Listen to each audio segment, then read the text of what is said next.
एक बार फिर से स्वागत है आप सभी का हमारे छोटे से चैनल पर। आज के इस वीडियो में हम लोग एक्सरसाइज 4.1 को पढ़ेंगे ना। एक्सरसाइज 4.1 पढ़ने वाले हैं आज हम लोग। इसमें हम लोग जो है इसके क्वेश्चंस को देखेंगे। बेसिक कॉन्सेप्ट हम लोगों ने पहले ही पढ़ लिया था लेक्चर नंबर 1 में। आज लेक्चर नंबर 2 में जो है एक्सरसाइज के सारे क्वेश्चंस को हम लोग डिस्कस करने वाले हैं। कौन सा एक्सरसाइज 4.1। इसमें जो है सबसे पहला क्वेश्चन जो पूछा है इसमें वो ऑब्जेक्टिव बेस्ड क्वेश्चन है। ठीक है, ये सब ऑब्जेक्टिव का क्वेश्चन है ना। इस तरह का 4 इक्वेशन आपको दे देगा ऑप्शन में और पूछेगा कि इस निम्नलिखित में से कौन जो है द्विघात समीकरण है या नहीं है। इस तरह से जो है वो पूछेगा। तो 4 ऑप्शन रहेगा और जो है हमें इसमें से चुनना होता है कि कौन सा द्विघात है और कौन सा द्विघात नहीं है। तो ऐसे में तो हमारे पास समय बहुत ज़्यादा है नहीं, लेकिन उसके बावजूद हमें और हमारे पास जो है ऑप्शन 4 हैं और इनको सॉल्व करने में जो है काफ़ी ज़्यादा वक्त लग जाएगा। तो इसके लिए हम लोग जो है और हमें इस पे केवल जो है सॉल्व करने के लिए तो 2 मिनट लगेगा। सॉल्व करके हम पता करिए लेंगे कि द्विघात है या नहीं। लेकिन अगर हमें ऑब्जेक्टिव में इसको बनाना है और अपना समय बचाना है ना, तो कुछ ट्रिक है ना। इस ट्रिक को आप ध्यान में रखिएगा, है ना। इसका मेन फॉर्मेट जो है उसको देखो। जो द्विघात समीकरण होता है ना, जो द्विघात समीकरण है वो क्या होता है, इसका फॉर्म होता है कौन सा। द्विघात समीकरण का फॉर्म जो है वो ax² + bx + c = 0 के रूप में होना चाहिए, है ना। जिसमें ये वाला टर्म का होना बहुत ज़्यादा ज़रूरी है ना। बाकी टर्म रहे या ना रहे, ये टर्म होना चाहिए। कहने का मतलब है कि वेरिएबल का पावर 2 इसमें होना ही चाहिए। वेरिएबल का पावर 2 से कम भी नहीं होना चाहिए और 2 से ज़्यादा भी नहीं चाहिए। यानी कि जो बहुपद अपने पास इसमें चाहिए होगा, है ना, उसका पावर जो है 2 ही होना चाहिए आवश्यक रूप से। 2 से कम नहीं, 2 से ज़्यादा नहीं। ठीक है, तो इसको जो है सॉल्व करो। यहाँ पर देखोगे तो इधर जब इसका होल स्क्वायर ओपन करोगे तो इसमें हमें स्क्वायर वाला देखना है ना। तो स्क्वायर वाला को देखो, इधर एक x² आएगा। ठीक है, और दूसरी तरफ RHS में जब इसको खोलोगे तो ये RHS में 2x आएगा। x² तो एक में RHS में आइबे नहीं किया, है ना। तो RHS में जो है आया ही नहीं, तो ये तो बराबर हुआ नहीं, है ना। तो बराबर नहीं है, तो इससे पता चल जाता है कि ये जो है द्विघात समीकरण है, क्योंकि x² जो है इसमें जिंदा रह जाएगा, है ना। तो यहाँ पर चूंकि अगर इधर भी x² दिख जाता हमको तो इसका कोफिशिएंट 1 हो जाता और इसका भी कोफिशिएंट 1, है ना। और इसको इधर लाने पे ये x² और x² कट जाता, है ना। तो x² जिंदा नहीं रह पाता, जबकि यहाँ पर जो है x² जो है वो पूरी तरह से सही सलामत है, जिंदा है। तो यहाँ पर x² जिंदा है, तो इसको हम लोग कह देंगे कि द्विघात समीकरण है ना। तो इसको हम लोग क्या कह देंगे, ये द्विघात समीकरण है। ठीक है, और इसको ऐसे ही यहाँ से हम लोग तुरंत जो है डिसीजन मेक करा लिए कि ये द्विघात समीकरण है। ठीक है, अगला क्वेश्चन है। देखो अगला क्वेश्चन क्या कहता है। इसमें अगर देखोगे तो LHS में देखा जाए तो x² तो दिख ही रहा है क्लियरली ना। LHS में x² दिख रहा है और RHS में x² कहीं पर भी दिख नहीं रहा है ना। हाँ, भले x के लिए दिखेगा अगर ये, है ना, तो ये +6 + 2x दिखेगा, है ना। माइनस प्लस और 2 × x 2x दिखेगा ना। तो ये तो पिछले ही वाला क्वेश्चन आ गया फिर से, है ना। तो इधर RHS में तो जो है इधर RHS में x² तो दिखा नहीं, तो ये भी यहाँ पर x² जिंदा रह जाएगा। तो इस तरह से हम लोग जो है कह सकते हैं कि ये जो दिया हुआ क्वेश्चन है ये एक द्विघात समीकरण है। ठीक है, ये भी एक द्विघात समीकरण था। ठीक है, आप सॉल्व करके भी आप देख सकते हो, द्विघात समीकरण ये मिलेगा ही। ठीक है, अब इसके बाद तीसरा नंबर क्वेश्चन में देखो। तीसरा नंबर में देखो, इसको मल्टीप्लाई कराओगे, है ना। तो इसको हम सॉल्व करके भी बताएंगे आपको। ठीक है, इसको दोनों तरीका से बता देते हैं, क्योंकि इसमें दोनों तरीका बताना ज़रूरी है।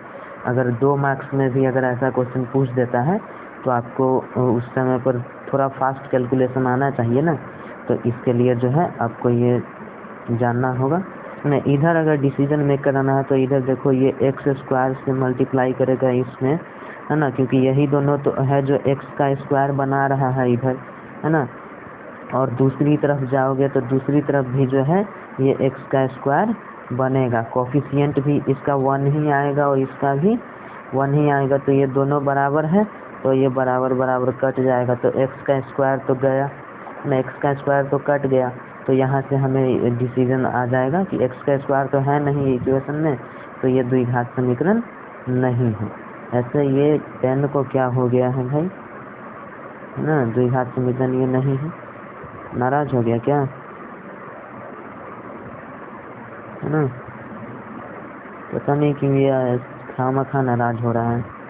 ठीक है, चलो इसके बाद देखो, है ना, आगे तो यहाँ से हमें डिसीजन मिल चुका है कि ये द्विघात समीकरण नहीं है। अब रही बात इसको सॉल्व करने की, तो देखो नेक्स्ट पेज पर हम इसको सॉल्व करके भी दिखाते हैं, कि यहीं पे दिखा दें, इसी पे दिखाते हैं। ठीक है, इसी को थोड़ा सा इरेज कर देते हैं और इसी पे दिखाते हैं आपको सॉल्व करके भी। ठीक है, देखो इस तरह का जब दो चीज़ गुना में कराना रहेगा ना, तो इसके लिए तुम सीधे क्या काम करना कि ये वाला जो है, ये किनारे वाला लेफ्ट साइड वाला लेफ्ट साइड से गुना करा दो, है ना, एक्स का स्क्वायर हो जाएगा ये। ठीक है, कोफिशिएंट तो 1 × 1 ही है, तो ये हुआ। ठीक है, इसके बाद ये वाला जो है ना, ये किनारे वाला गुना करा दो, -2 × +1, तो -2 आवेगा। ठीक है, -2 आवेगा।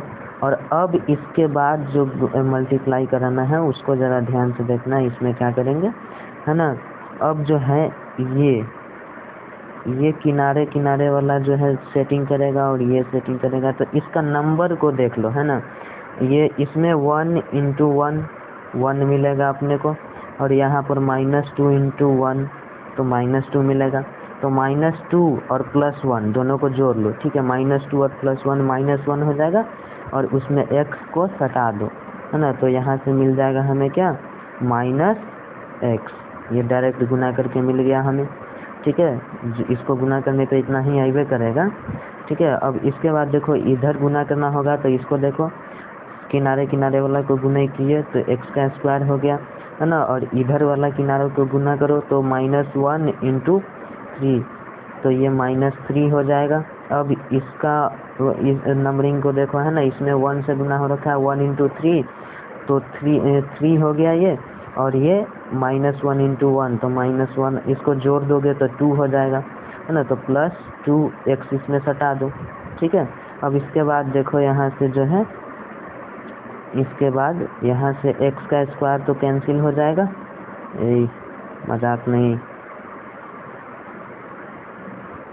x का स्क्वायर तो यहाँ से कैंसिल हो गया, तो x का स्क्वायर कैंसिल हो गया, तो इसके बाद देखेंगे हम लोग कि इधर अगर इसको ले आते हैं तो ये हो जाएगा -3x, इधर आके माइनस हो जाएगा ना, और ये आके इधर प्लस हो जाएगा, तो +1 = 0। ठीक है, अतः यह एक द्विघात समीकरण नहीं है, द्विघात समीकरण नहीं है। और अभी थोड़ी देर पहले भी हम लोग जो है ऑब्जेक्टिव तरीके से भी यही पता लगाए थे कि ये द्विघात समीकरण नहीं है। ठीक है, इतना बात समझ में आया ना। मतलब हम यहाँ पर ये सब्जेक्टिव तरीके से बताएं इसलिए ताकि आपको ये गुना करने का ट्रिक पता चल सके। ठीक है, इसके बाद 4th नंबर में देखो क्या कहता है ना, इसमें भी वही काम करो, है ना, किनारे वाला का किनारे वाले से गुना कराओ, तो ये क्या हो जाएगा 1 × 2 2x² बनेगा, और RHS में देखो इधर जो है x² बन रहा है, तो यहाँ पर ध्यान से कंपैरिजन करो, तो इधर जो है LHS में जो तुम्हारे पास x² का टर्म आया है उसका कोफिशिएंट 2 है और इसका कोफिशिएंट 1 है, तो क्या ये दोनों कोफिशिएंट बराबर हैं? नहीं है, है ना, कोफिशिएंट सेम होने चाहिए तभी न कटेगा। और अब यहाँ पर जो है कोफिशिएंट सेम नहीं है, तो x² जो है जोड़ने या घटाने पर जिंदा रह जाएगा, तो जिंदा रह जाएगा, तो इसका मतलब है कि ये एक द्विघात समीकरण है। है ना, ये एक द्विघात समीकरण है। क्लियर है? ठीक है, तो तुरंत इस तरह से ऑब्जेक्टिव तरीके से बस कोफिशिएंट देखना है, एक्स स्क्वायर जिंदा है कि नहीं, है ना, बस हमको ये देखना है एक्स स्क्वायर जिंदा है कि नहीं, ये देखो, बाकी जाए भाड़ में। ठीक है, इसके बाद देखो आगे 5 नंबर, इसमें क्या कहता है, इसमें भी वही काम हो जाएगा, ये गुना करेगा इससे तो क्या हो जाएगा 2x स्क्वायर बनेगा, और इधर देखोगे यहाँ पर तो ये x का स्क्वायर बनाएगा, कोफिशिएंट सेम नहीं है इसका, है ना, तो इसमें भी एक्स स्क्वायर जिंदा रह जाएगा, इसका मतलब है कि ये द्विघात समीकरण है। ठीक है, उसके बाद देखो 6 नंबर में देखो, इधर एक्स स्क्वायर दिखिए रहा है LHS में, इधर जो है एक्स स्क्वायर दिखवे करेगा, इसका होल स्क्वायर खोलोगे तो, और यहाँ पर कोफिशिएंट सेम है ना, अगर यहाँ पर 2x रहता तो 2x का होल स्क्वायर होता तो 4 हो जाता है, ऐसे में एक्स स्क्वायर का कोफिशिएंट तब जो है वो द्विघात समीकरण होता, लेकिन यहाँ पर केवल x है तो x का स्क्वायर होगा तो x स्क्वायर ही आएगा, और कोफिशिएंट तो सेम आ ही गया, है ना, तो ये जो है x और x कट जाएगा, तो इससे पता चल गया कि ये द्विघात समीकरण नहीं है। इसके बाद देखो 7 नंबर, ये 6 नंबर था ना पहले वाला, ठीक है, 7 नंबर में देखो, इसमें जो है इसका होल क्यूब खोलोगे तो इसमें भी देखो x का एक ही जगह पर x है, तो x का क्यूब मिलेगा इधर, और इधर गुना करोगे तो ये जो है 2x क्यूब मिलेगा, कोफिशिएंट सेम है। अब यहाँ पर देखो x का क्यूब भी आ गया, और इसमें x का स्क्वायर तो आइबे करेगा, है ना, इसका फॉर्मूला जो होता है a cube plus b cube plus 3a square b plus 3ab square, इस तरह का फॉर्मूला होता है ना, तो यहाँ पर a की जगह x है तो x का स्क्वायर तो आइबे करेगा, है ना, तो वो तो दिख ही रहा है। अब हमें देखना है कि केवल x का स्क्वायर उसमें रहना चाहिए, है ना, x से ज़्यादा पावर का नहीं आना चाहिए, तो यहाँ तो ये क्लियरली दिख रहा है कि x का क्यूब जो है इसमें जिंदा रह जाएगा, है ना, तो जिंदा रह जाएगा ये, तो हम जो है सीधे कह देंगे ये द्विघात समीकरण तो नहीं है। ठीक है, मेरे समझाने में थोड़ा वक्त लग रहा होगा, लेकिन जब आप इससे प्रैक्टिस करेंगे तो आपको जो है बहुत ही कम समय में इसका डिसीजन ले सकते हैं कि वो द्विघात समीकरण है कि नहीं। अब आप खुद ही सोचिए ना, इसको कहाँ सॉल्व करके देखने जाएंगे, सॉल्व करने के बाद डिसीजन मेक कराएंगे, और यहाँ कहाँ 4 से 5 सेकंड में हम लोग डिसीजन ले पा रहे हैं कि ये द्विघात समीकरण है कि नहीं। तो ये तरीका काफ़ी ज़्यादा अच्छा है ना, और ऑब्जेक्टिव में ही पूछता है इस तरह का क्वेश्चन ज़्यादा, तो काफ़ी अच्छा तरीका है आपके लिए। ठीक है, बस आपको ध्यान से समझने की ज़रूरत है। अब अगला 8 नंबर क्वेश्चन ध्यान से देखना, इसमें LHS में x का क्यूब तो दिख ही रहा है, ठीक है, RHS में भी जो है x का क्यूब दिखेगा। ठीक है, इसको ओपन करोगे तो x का क्यूब दिखेगा, है ना, तो यहाँ पर कोफिशिएंट्स जो है इसका क्या हो गया, बराबर हो गया, यहाँ पर जो है x क्यूब का कोफिशिएंट बराबर हो गया, तब तो x का क्यूब कट जाएगा। अब देखना है कि x का स्क्वायर जो है जिंदा है कि नहीं, है ना, तो x का स्क्वायर वाला टर्म जो है फॉर्मूला अगर ध्यान से देखोगे तो जैसे एक बार फॉर्मूला हम लिख के बता रहे हैं, ठीक है, यहाँ पर देखना a plus a minus B का है ना, तो a माइनस बी का ही लिखते हैं हम, है ना, a माइनस बी का होल क्यूब जब खोलोगे तो देखो यहाँ पर एक ट्रिक याद रखना, ठीक है, ए बी बी, है ना, ए बी बी, क्या याद रखना है ट्रिक तुमको, फॉर्मूला याद ना रहे तब ए बी बी। ठीक है, अब ये कैसे काम करेगा, तो देखो a इसमें तो 3 मल्टीप्लाई करा ही दो दोनों में, ठीक है, और इसके बाद जो है प्लस माइनस का साइन अल्टरनेट में चलेगा, ये पहला वाला टर्म प्लस में है तो दूसरा टर्म माइनस हो जाएगा, फिर ये वाला प्लस में आ जाएगा और ये फिर माइनस में आ जाएगा। ठीक है, और इसके बाद a का पावर जो है 3 होगा, और a का पावर घटते हुए चलेगा और b का पावर बढ़ते हुए चलेगा। ठीक है, b का पावर बढ़ते चला गया, a का पावर घटते चला गया, b का पावर बढ़ते गया, और दूसरा चीज़ कि प्लस और माइनस का साइन जो है वो अल्टरनेट वे में रन किया, तो इस तरह से फॉर्मूला आपको तुरंत याद हो जाएगा। अब हमारे पास जो एक एक्स है वो एक ही जगह पर है, तो ए का स्क्वायर वाला तो यहाँ दिख रहा है ना, -3ab में, है ना। तो इस वाले को देखो यहाँ पर LHS में इसके हिसाब से जो है हमारे पास LHS में तो क्लियरली जो है -4x² है। तो क्या इधर जो RHS में हमारे पास मिलेगा, है ना, LHS में तो ये है -4x², RHS में जो x का स्क्वायर वाला मिलेगा उसमें देखो 3 × b की जगह पे कौन है 2 है, तो 6 हो जाएगा, है ना। तो RHS में अपने पास -6² आने वाला है। तो ये दोनों तो बराबर है नहीं, तो बराबर रहता तब ना कटता, बराबर तो है नहीं, तो इसका मतलब है x² जिंदा रह जाएगा, और x² जिंदा रह गया तो ये द्विघात समीकरण है। ठीक है, समझने में कोई परेशानी नहीं होगी आपको इसमें। ठीक, अब इसके बाद देखो दूसरा नंबर क्वेश्चन। ठीक है, इसका दूसरा का पहला, दूसरे में एक्चुअली आपके किताब में क्वेश्चन जो लिखा है ना वो आधा अधूरा लिखा है क्वेश्चन ना। किताब में कहा है उसने कि आप समीकरण बनाने को सिर्फ कहा है, द्विघात समीकरण बनाने को कहा है, जबकि एग्जाम में इसी क्वेश्चन पर जो है वो सॉल्यूशन भी खोज देता है ना, कि इसका सॉल्यूशन क्या होगा। तो इसके लिए जो है हम समीकरण भी बनाएंगे और साथ ही साथ सॉल्व करना भी सीख लेते हैं। ठीक है, तो इसमें ध्यान से देखो, यहाँ पर कहता है कि ये दूसरा का पहला क्वेश्चन है। एक आयताकार भूखंड है जिसका क्षेत्रफल जो है वो अपने को दिया है ना 528 मीटर स्क्वायर। ठीक है, ये दे रखा है इसमें अपने को क्षेत्रफल, और हमसे पूछा क्या है, लंबाई और चौड़ाई को लेकर भी एक रिलेशन दिया है कि लंबाई जो है चौड़ाई के दुगने से, एक मिनट क्वेश्चन जो है यहाँ पर कुछ छूट गया है ना, चौड़ाई के दुगने से होगा ये क्वेश्चन, ठीक कर लेना। ठीक है, चौड़ाई के दुगने से अधिक है ये। ठीक है, तो जिससे तुलना किया है उसको हम मान लेते हैं। ठीक है, वाइट कलर का पेन ले लेते हैं। ठीक है, माना कि, है ना, माना कि किससे तुलना किया, चौड़ाई से किया है ना, तो हम लोग लिख देते हैं, माना कि आयताकार भूखंड की चौड़ाई कितनी हो जाएगी, x मान लो, x मीटर, इसलिए लंबाई कितनी हो जाएगी इसकी, लंबाई चौड़ाई का दुगना से एक अधिक, तो दुगना +1।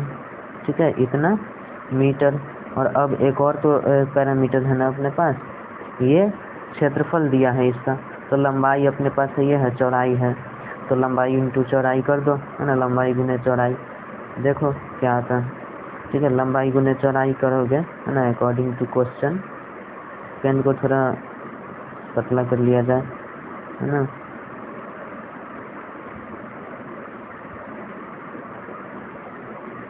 ठीक, तो लंबाई भूखंड का क्षेत्रफल, वाइट आओ, भूखंड का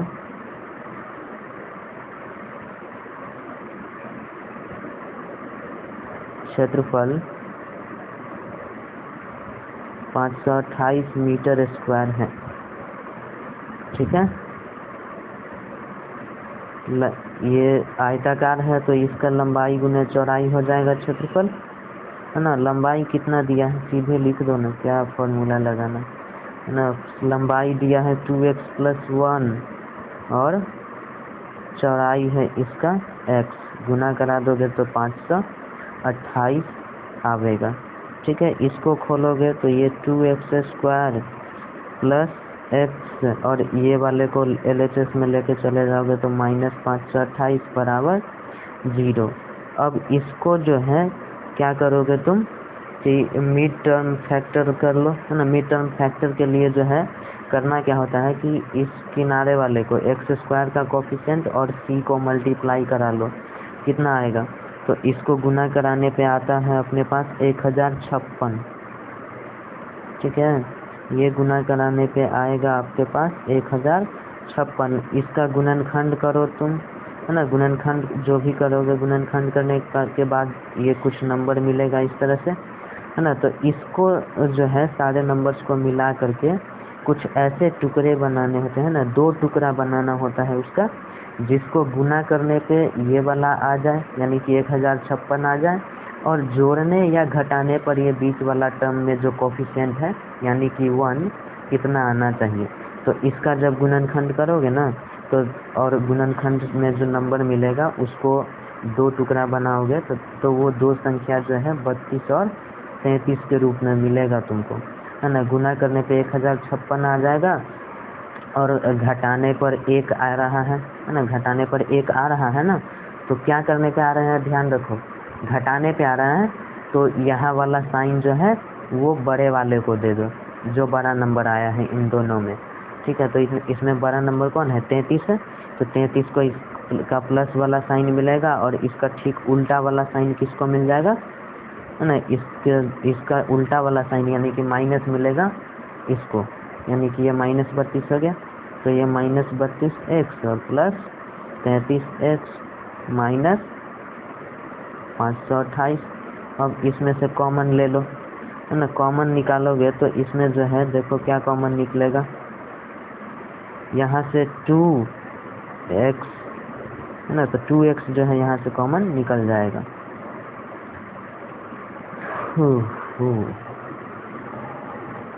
तो 2x को निकालो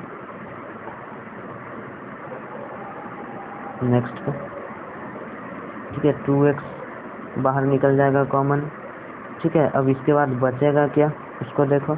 2x जब निकाल लिए तो यहाँ इसमें जो है बचेगा अपने पास x और इसमें बचेगा -16। तो x -16 बचा यहाँ से। फिर उसके बाद देखो क्या कहता है, उसके बाद प्लस है ना, तो प्लस का साइन दे दो, ठीक है। प्लस दे दिए, ठीक।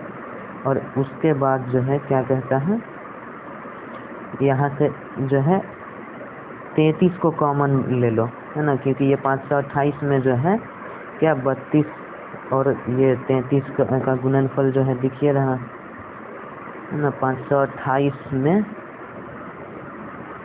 33 कॉमन लोगे तो कितना आएगा, 16।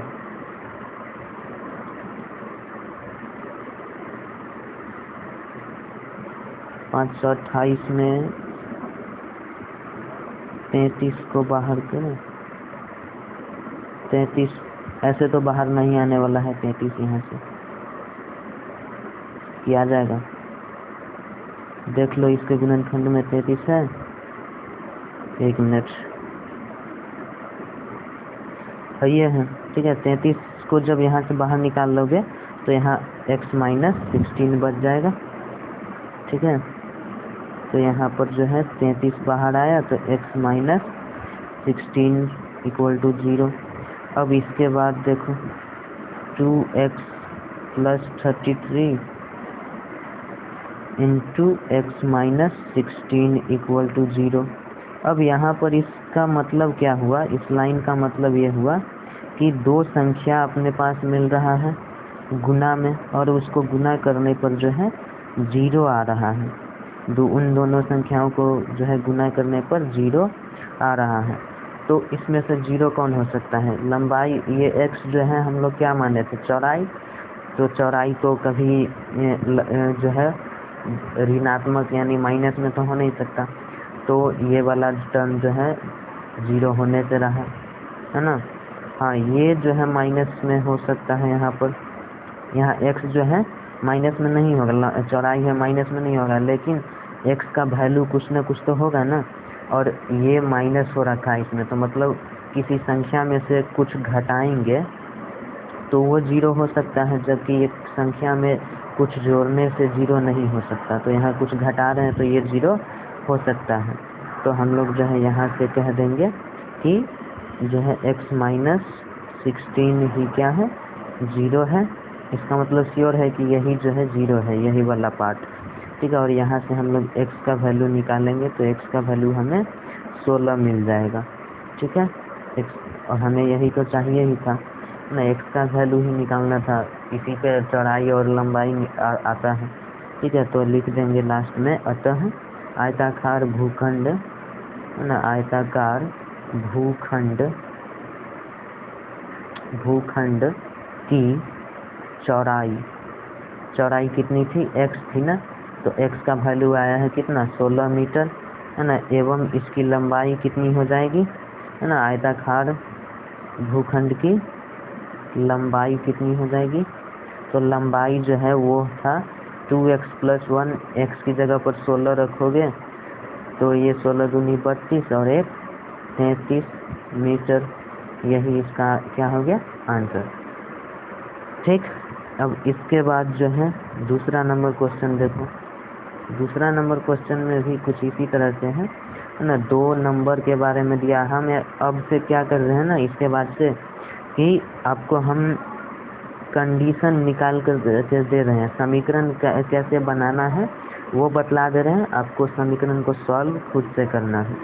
ठीक है, खुद से आप समीकरण को सॉल्व करेंगे और इसके बाद जो है अपना आंसर कमेंट में लिखेंगे भी, हम देखेंगे कि कौन लोग जो है सही बना रहे हैं। फिर दूसरा नंबर क्वेश्चन जो हमारे पास आया है, इसमें कहता है कि 2 धनात्मक पूर्णांक हैं और उसको हमने गुना करा दिया, तो गुना कराने के बाद जो आया नंबर वो है 306, तो हमें जो है उन दोनों धनात्मक पूर्णांकों को ज्ञात करना है। ठीक है, एक्चुअली मुझे ऐसा क्यों लगता है कि इस क्वेश्चन में कुछ अधूरापन है ना, क्वेश्चन में कुछ तो अधूरापन जरूर है इसमें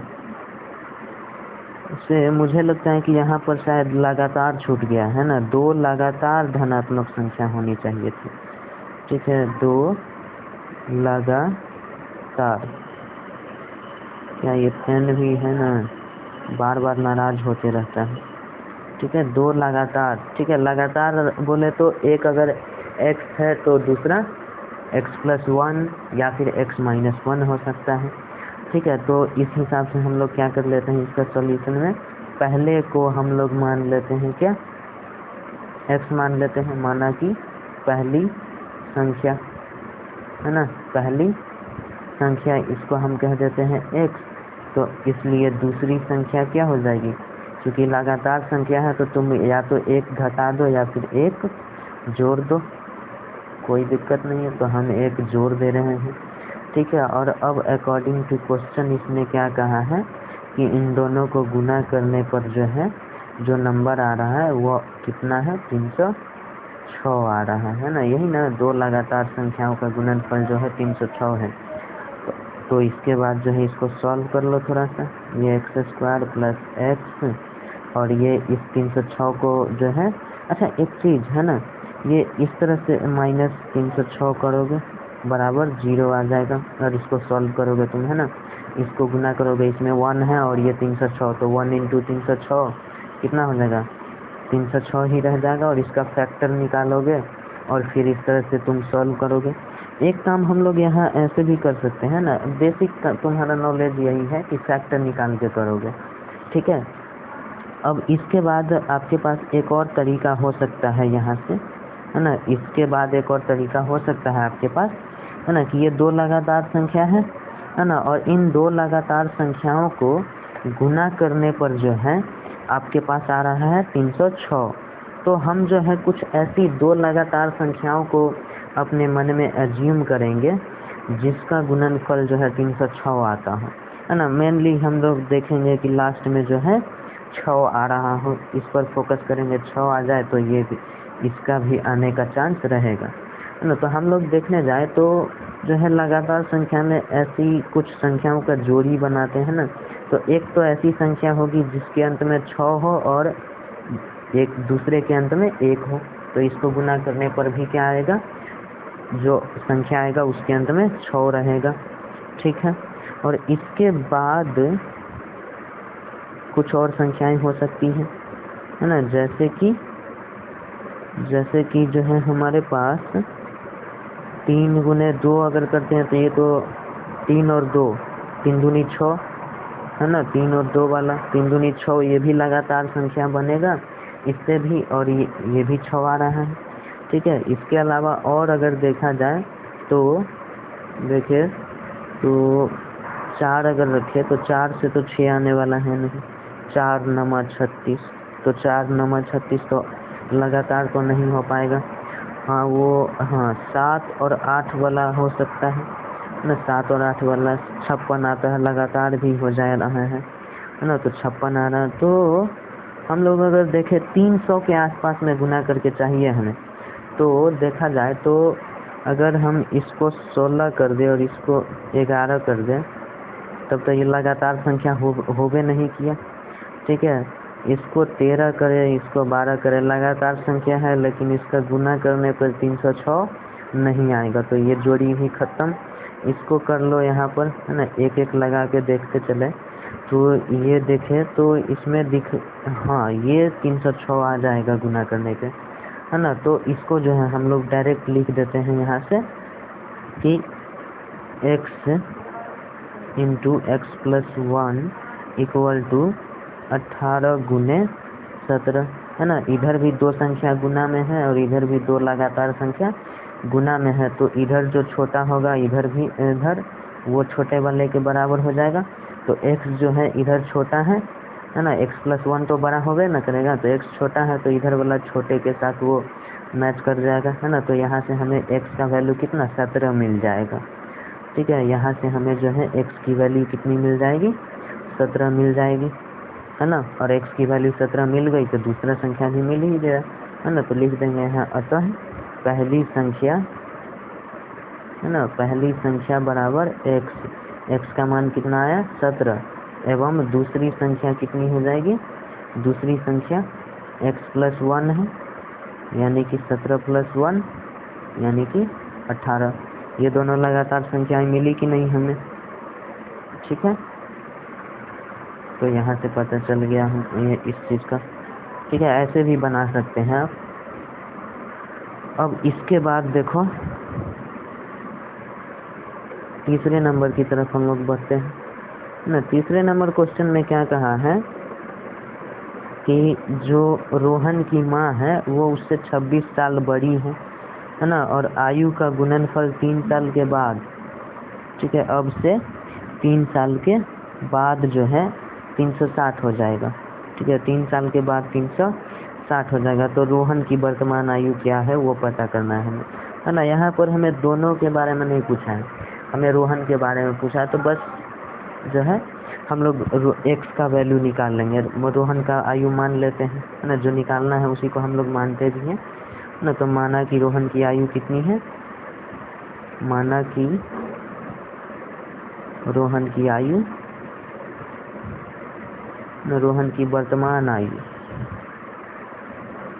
वर्तमान आयु x है ना, और उसकी माँ की आयु कितनी हो जाएगी, 26 साल बड़ी है ना वो, तो इसलिए माँ की उम्र, माँ की वर्तमान उम्र, ठीक है, वर्तमान आयु सीधे डैश दे देते हैं।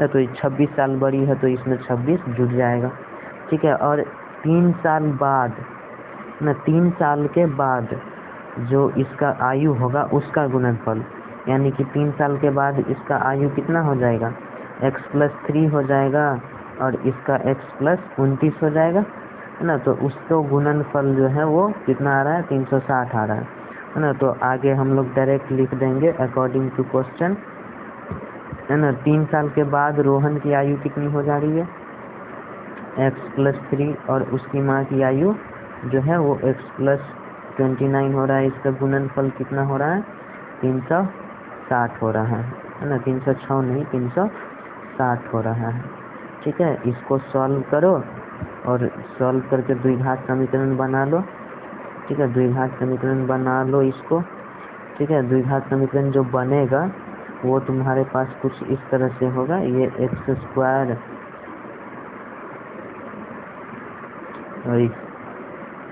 ठीक से लिखाओ ना, ये द्विघात समीकरण जो बनेगा वो X square plus 32x minus 273 equal to 0 बनेगा।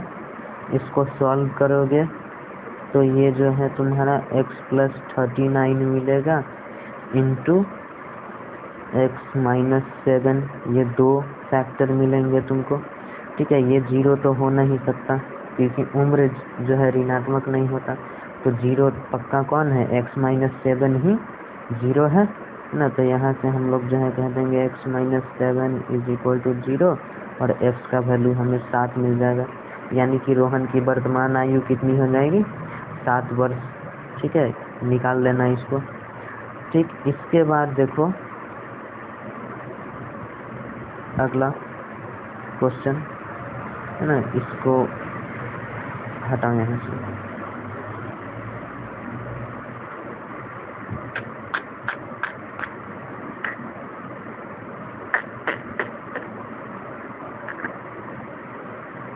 ठीक है, ये वाला लास्ट क्वेश्चन है ना। इसमें देखो, इसमें भी हम वही कुछ हिंट ही देंगे है ना, बनाना आपको खुद से ही है। ठीक है, इसमें देखो कहता है कि रेलगाड़ी है एक, उसकी चाल उसने दे रखी है ना, कि पहले तो बतलाएं कि दूरी कितना तय करना है। तो रेलगाड़ी है, मान लो इस स्टेशन से जो है इसको इस स्टेशन तक जाना है ना, और ये दूरी जो है ये 480 किलोमीटर है, 480 किलोमीटर दूरी है। ठीक है, इसको ये एक समान चाल से तय करती है। ठीक है, और अगर इसकी चाल को है ना, इसने बताया कि इसकी चाल लिख दिया रे, कौन लिखा है ना, हम ही लिखे थे, गलती से चाल लिख दिए हैं।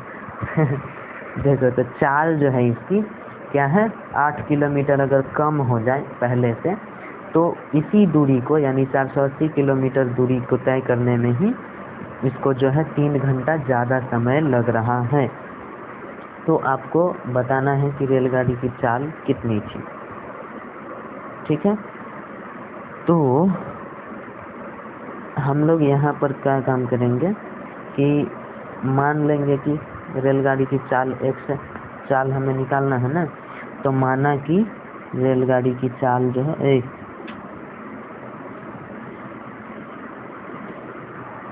यही दिक्कत होने लगता है यहाँ पे आने के बाद। माना कि रेलगाड़ी की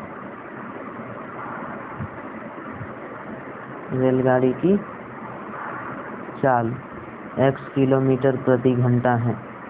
ठीक है, x किलोमीटर प्रति घंटा है चाल है ना, और दूरी कितना तय करता है ना, चूंकि रेलगाड़ी